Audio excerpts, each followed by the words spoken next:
fan art, or, as I like to call it, fart.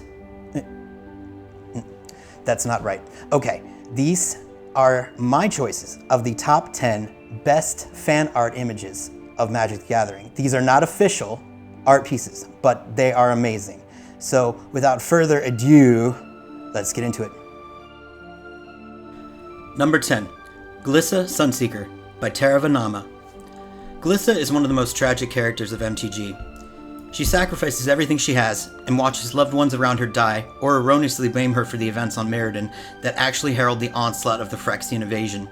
She is our heroine through the entire Mirrodin cycle, which also spanned 3 novels, so it is a gut punch when we learn Glissa's ultimate fate was to be completed and turned against her own people by the Phyrexians. Now, I have a great amount of respect for Brahms' original portrayal of Glissa, but my only complaint is that she looks far too severe and angular to represent any kind of the kind and noble-hearted elf she was before being turned. In fact, in comparison to Steve Argyle's and Chris Ron's Glissa the Traitor, it would be difficult to ask a layman which one of these was the quote good version and which wasn't. That is why I nominate Taravanama's version of Glissa Sunseeker here. This is the Glissa that, to me, looks soulful enough to represent Glissa when she wasn't corrupted, and by comparison, makes the Traitor version all the more horrific. Number 9. Krovax, Ascending Hero by Junkatu.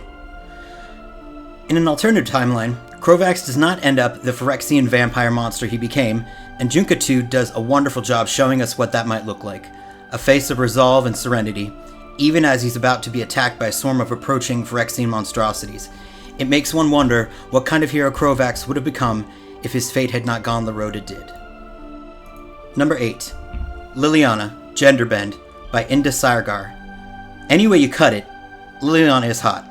Some men want to be her, some men want to be with her, and while I cannot speak for the opposite sex, I would wager that is also a sentiment shared by many women as well. That is why Liliana Genderbend is so cool, even when pumped with testosterone and what I can only guess is an impressive chain veil. This version of Liliana shows that gender is not what makes the character have that allure. Of course, I ultimately have to go with the Lady Lily, but I will tell you, as a gay vampire, this made me question that choice for a hot minute, and how hot that minute was. Number 7. Avayn by Diana Von Dam. As much as I love the gothic design of Avayn for Innistrad, there was always something slightly demonic about her pallor. Her white eyes, her entirely being dressed in black leather, she was never as comforting to me as she was for the folks on Innistrad. Diana Von Dam's Avayn keeps all the key elements of the angel, the hair, the skin, but also adding steely gray eyes, flourishes of red and black clothing, and a black staff instead of a white, which, with the color combinations, doesn't seem any more threatening than its white counterpart. Just a fascinating take on a fascinating angel. Number 6. Sauron vs. Emrakul by Stefan Selleck. This is pure fantasy, but I love it. Think of the stories that could be possible here. Nahiri has been slain, yay! And now Sauron is taking it up with the draws that started it all. Can somebody say playmats? Number 5. Yogmoth, Lord of Phyrexia by Phyros Art. Yogmoth has never been on a card where he is front and center in his full transformed form. So, this take is not only needed, but it is obviously done by a fan who knows their stuff, as the design this was based off of is from a rarely seen character sketch design featured in a now out-of-print MTG magazine. I say if we get another Yogmoth, let Phyros have a go at it. Number 4. Ela Schnorn by Unknown. I tried to find out who did this painting, but I couldn't. However, it's too good not to share. This piece captures Ela Schnorn beautifully. The religious fervor she inspires / enforces on her followers, the sanctimony she expects when walking amongst her subjects, and, of course, the body horror of the blood and tissue that expose the last few pieces of organic material that are left inside the body of this cruel and heartless Praetor Pope. If anyone can help me with who did this piece, please let me know, and I will re-edit the video with their name on it. Number 3. Atraxa by NaNoRhino. Building off what Victor Adam Minguez started, we see Atraxa's birth, which I feel is depicted in the original Commander 2016 artwork. And now, in this rendition, we see Atraxa in action. She merely stands over a scene below of what I can only imagine is pure horror and takes it in, as though it were fresh air or sunshine, as she sticks her hand out signaling to her army that the time has come to... I don't know what, but I can tell you it's not good.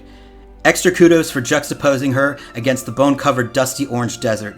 Really sells the desolation and makes her death green armor pop. Number 2. Lilies Delight by Felipe Pagliuso. By now many of you would have guessed that I have a thing for Tennyson's Lady of Shalott. I admit it, I do. And this piece of Lily art is Waterhouse meets Magic the Gathering. It is Lily in a private moment, in repose, conjuring zombies, and she is showing that she actually cares about the body she raises through her necromancy.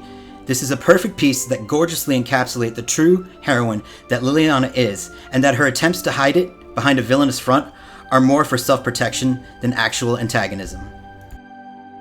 Number 1. Emrakul by Robert Maldonado.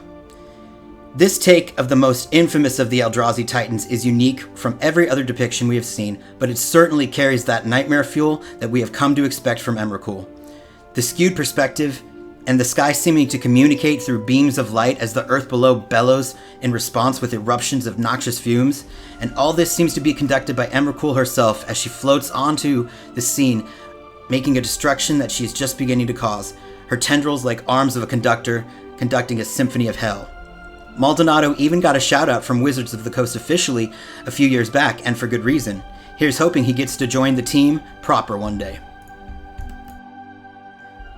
Well, how do you guys feel about those pieces I chose? What are some pieces that you would like to see maybe talked about?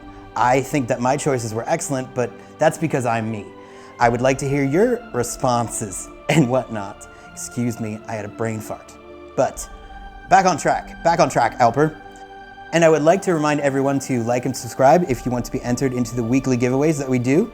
And that's all for now. I got to scoop.